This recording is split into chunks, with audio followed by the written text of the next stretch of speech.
already studied about the two classifications of the nervous system, that is the central nervous system and the peripheral nervous system.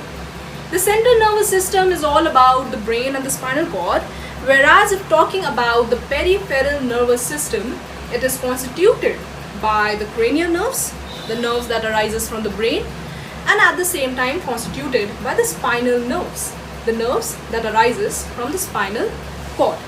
So if talking about the spinal cord, it is simply the extension of the medulla oblongata.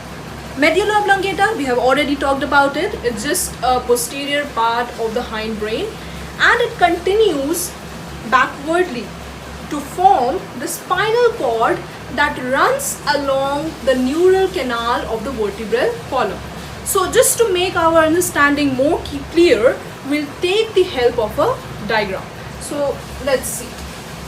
So I was talking about that the nervous system is divided into central nervous system and the peripheral nervous system. Peripheral nervous system is further constituted by it is further categorized into the somatic and the autonomic. We have already talked about it, but it is basically made up of cranial nerves and the spinal nerves. So there are 12 pairs of cranial nerves, the nerves that arises from the brain, and 31 pairs of spinal nerves that arises from the spinal cord. So spinal cord is just an extension of the medulla oblongata. So the medulla oblongata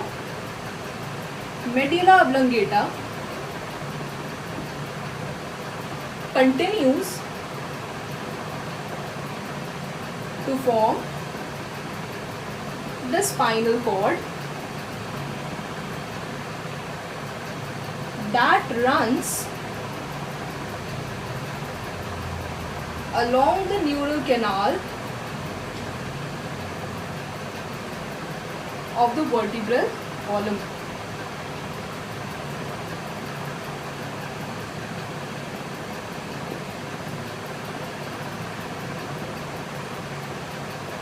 So I told you that there are 31 pairs of spinal nerves and they extend along the length of the vertebral column, that is at the dorsal region of our body. So there are total 31 pairs of spinal nerves. There are basically 8 pairs of cervical nerves, 12 pairs of thoracic nerves, 5 pairs of lumbar nerves, 5 pairs of sacral nerves, and 1 pair of coccygeal nerves. तो अगर हम बोल रहे हैं कि ये cervical nerve है, thoracic nerve है, लंबर नर्व है, तो basically it is the region that defines their name. अगर वो स्पाइनल नर्व हमारे बॉडी के सर्वाइकल रीजन से अराइज हो रही है, सो let me take the help of a diagram just to make your understanding more clear. So first I need to rub this mess and then we'll be taking the diagrammatic view of the spinal nerves. हाँ, तो चलिए देखते हैं. अगर ये हमारा और से ब्रेन हो गया, ये हमारा ब्रेन हो गया and these are medulla and the sulci, तो यहाँ से हमारा निकलेगा spinal cord. Yes. So this is the spinal cord, the extension of the medulla oblongata. And as I told you, the spinal cord is surrounded by the vertebral column. Vertebral column is the chain of vertebrae. And vertebrae is nothing but just a piece of a structured bone which is responsible for protecting the spinal cord. So vertebral cord, chain of vertebrae, chain of vertebrae that surrounds or encloses the spinal cord, meant for its protection, क्योंकि spinal cord delicate है and it needs that protection, and also bones are overall responsible for maintaining the posture of the body as well. तो वो उस चीज़ के लिए तो हो गया ही spinal cord that encloses the spinal cord. मैंने बोला कि just a piece of bone, a structured bone. तो अगर यहाँ पे हमारा spinal cord है तो ये हमारे ऐसे ऐसे basically these are the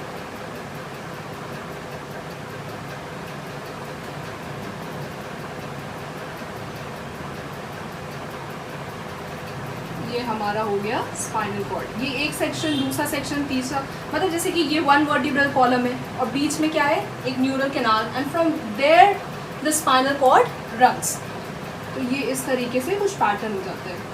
मैंने बोला कि ये जो ऊपर का रीजन होता है नेक रीजन, उसको हम लोग क्या बोलते हैं, द सर्वाइकल रीजन. अगर हम we start moving towards our chest तो that makes up the thoracic region. If we start moving towards our waist then that makes up the lumbar region, and as we go down until the hip region that makes up the coccygeal region.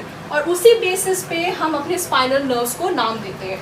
सो अगर यहाँ पे this is the spinal cord और spinal nerves कहाँ से arise होते हैं, spinal cord से. तो this is the cervical region basically, this is the cervical region. The neck region is known as the cervical region. और जो हमारा स्पाइनल नर्व्स है that will be originating from somewhere between two adjacent vertebral column. तो अगर ये हमारा दो adjacent vertebral column है तो इन दोनों के बीच से ये हमारा पेयर ऑफ स्पाइनल नर्व निकलेगा. हमारा स्पाइनल कॉर्ड से ये स्पाइनल नर्व निकलेगा and this region is somewhere lying between the two adjacent vertebral column. और इसी तरीके से कुल मिला के 8 spinal nerves will be originating from the cervical region. तो ये इस तरीके से ही हमारा पूरा कॉन्स्टिट्यूट हो जाएगा. The same will be applied for the thoracic. यहाँ पे हमारे 12 निकलेंगे. अगर we start moving towards the thoracic region तो यहाँ पे हमारे 12 निकलेंगे. If we start moving towards तो हम लोग बोल सकते हैं कि अगर हम सर्वाइकल रीजन पे बात करें तो there are 8 cervical nerve. Thoracic की बात करें तो there are 12 thoracic pairs nerves. नीचे बात करें तो there are 5, that is the 5 lumbar nerves. And then नीचे फिर 5 आएंगे sacral nerves. And at the tail region there will be 1 coccygeal nerve. तो इस तरीके से आवर स्पाइनल नर्व जो भी हमारा अरेंजमेंट है वो दिखेगा स्पाइनल नर्व्स का. So this is just like not so important stuff, but still just to make the understanding of the entire concept of spinal cord, I thought that I should better introduce you people with some of this diagram and concept. Otherwise अगर देखा जाए क्या ज़्यादा important है, just to remember, you people have to remember the number of nerve. That is, there are 12 pairs of cranial nerves and 31 pairs of spinal nerves. और अगर ये भी आप याद रख सके that will be very nice, लेकिन that is more than enough. So now will be studying something more related to it.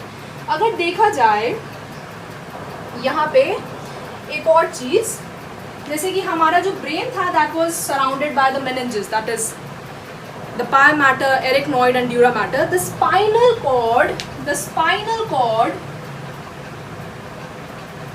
is also surrounded by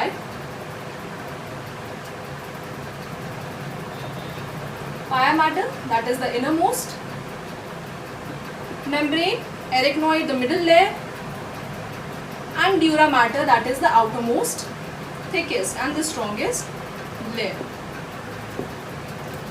आप देख सकते हैं ये जो हमारा स्पाइनल कॉर्ड है और वर्टिब्रल कॉलम के बीच में एक स्पेस है. So the spinal cord, if this is the spinal cord, this will be the pia mater, this will be the arachnoid and this will be the dura mater. तो अगर ये हमारा spinal cord है ये जो बीच का reason है that will be दी पाया मैटर. यहाँ पे जो आया that will be arachnoid, the layer next to the pia mater, and the outer one will be the dura mater. और ये जो ड्यूरा मैटर हो गया, इसी के बाहर there will be the vertebral column. तो ये वर्टिब्रल कॉलम और इस ड्यूरा मैटर के बीच में एक स्पेस पाया जाएगा. इसी स्पेस को हम लोग बोलते हैं epidural space. It's just a kind of a node, as simple as that. अगर पूछा जाए या कहीं भी if you people encounter this term called the epidural space, you people will at least have an idea of how it's gonna look like if we dive deep into the body of a human. तो बस इतना I think is more than enough.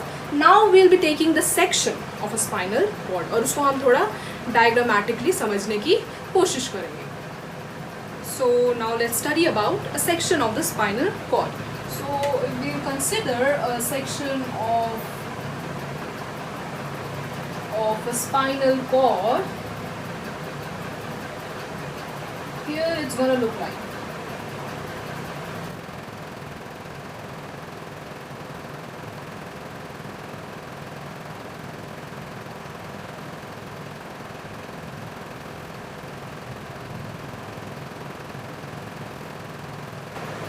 So now this is a single section of the spinal cord. हमने इसे cut किया है horizontally just to take a better view of it, and this is what we get if we'll cut the section of a spinal cord. तो आप देख सकते हैं कि ये जो बीच में रीजन है, जैसे ये ब्रेन के केस में हमारा जो ग्रे मैटर था that was outside. Was forming the external or the outer region, whereas the white matter was making up the inside portion of the cerebrum. The grey matter was all made up of the cytins, whereas the white matter was made up of the myelinated axon. लेकिन अगर हम spinal cord में grey matter और white matter के arrangement को देखें, the grey matter is on the inner side and this grey matter is taking up the shape of a butterfly.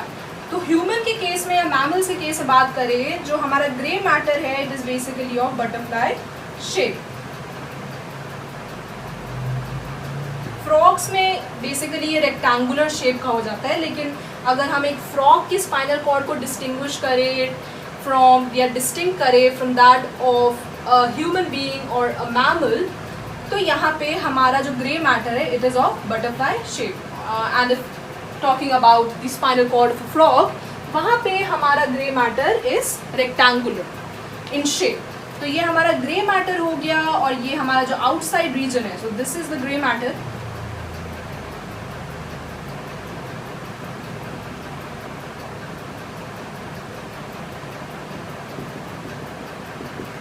और ये जो आउटर रीजन है ये हम लोग का हो गया वाइट मैटर.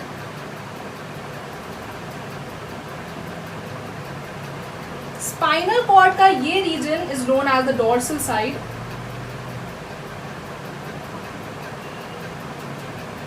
और ये जो रीजन हो गया this is the ventral side. Dorsal और वेंट्रल से ही आप समझ रहे होंगे जो स्पाइनल कॉर्ड का जो पोर्शन है which is place like which is facing the dorsal region of the body, the dorsal side और the dorsal face of the body, उसको हम बोलेंगे the dorsal side of this spinal cord. और ventral तो आप समझ गए होंगे the side of the spinal cord which is facing the belly, तो उसको हम बोलेंगे the ventral side of the spinal cord. ये दो हॉर्न्स है तो इनको हम क्या बोलेंगे द डॉर्सल हॉर्न, क्योंकि डॉर्सल साइड पे है. और ये हॉर्न्स हॉर्न्सी की तरह तो है निकले हुए, इनको हम क्या बोलेंगे द वेंट्रल हॉर्न्स.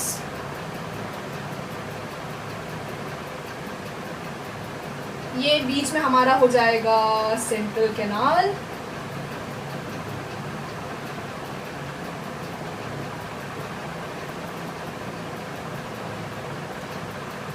अब ये जो ग्रे मैटर है इसको थोड़ा सा शिफ्ट कर देती हूँ ऊपर ताकि मैं आपको समझा सकूँ.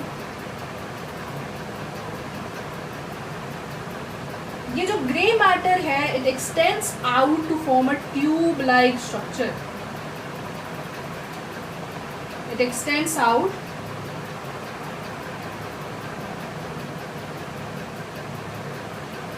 To form a tube like structure, and this tube like structure is known as the dorsal root, as it is on the dorsal side of the body. So this is known as the dorsal root, which is made up of so ये जो हमारे dorsal side पे जो grey matter है, it will extend to form a tube like structure which is known as the dorsal side, and the same goes for the ventral side even. अगर यहाँ से भी अगर हम बात करें तो there arises a tube like structure जिसको हम लोग बोलेंगे the ventral root, and then they combines together. इसको हम बोलेंगे डॉर्सल रूट. ये जो वेंट्रल साइड पे इनको हम बोलेंगे ventral root. Now this dorsal root comprises of sensory nerve fiber. It is basically made up of sensory nerve fiber. आप समझ रहे होंगे sensory nerve fiber से. The sensory nerve fibers are basically responsible for carrying the impulse from the receptor to the CNS, that is brain or the spinal cord. And this ventral root is made up of or encloses the motor nerve fibers. So the ventral root encloses the motor nerve fibers, और उसके वजह से हम इनको motor root भी कह सकते हैं, लेकिन इतना काफ़ी है. यहाँ पे बीच में there is a swollen part also जिसको हम बोलते हैं ganglion, और dorsal side पे तो इसको हम बोलेंगे ganglion, dorsal ganglion.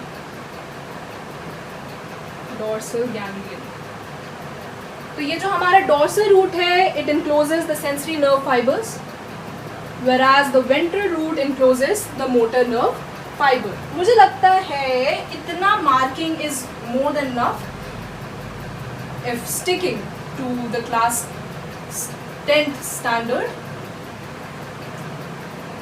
And थोड़ा सा और बता देती हूँ, जैसे कि अगर यहाँ पे सेंसरी है तो sensory are responsible for carrying the impulse from the receptor to the central nerve. तो यहाँ पे अगर जैसे कि for example this is the sensory organ और द रिसेप्टर,